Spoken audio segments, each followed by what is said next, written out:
the Bulls' rebuild may have just gotten tougher. The NBA Board of Governors approved draft lottery reform Thursday, a measure Commissioner Adam Silver made a priority to discourage tanking.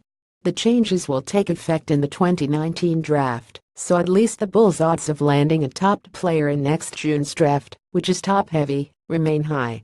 As it stands, the odds for the league's worst team to land the number 1 pick will drop from 25 to 14%. The second worst team's chances will drop from 19.9% to 14%, and the third worst team's chances will fall from 15.6% to 14%. Also, the league's worst team can now fall to the 5th overall pick. Under the current structure that will remain in place for one more draft, that team can draft no worse than 4th. As we go into this new direction of rebuilding, the draft's going to be very important over the next couple years, General Manager Gar Forman said Monday.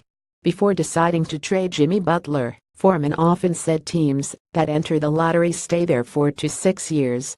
Asked about that on Monday now that the rebuild is reality, Forman couched matters. Historically you look at it and it can, but there are situations where it's been much quicker, he said. In our opinion, I think we have a leg up. We're not starting at ground zero because of the 3 young core pieces we got in the trade: Zach LaVine, Chris Dunn, Lauri Markkanen, and some of the young players we have here. We need them to grow and develop. But we have our draft assets as far as first-round picks into the future, and then having financial flexibility. So we would never put a timeline on it. But those things have set the course and given us a head start as we head down that road.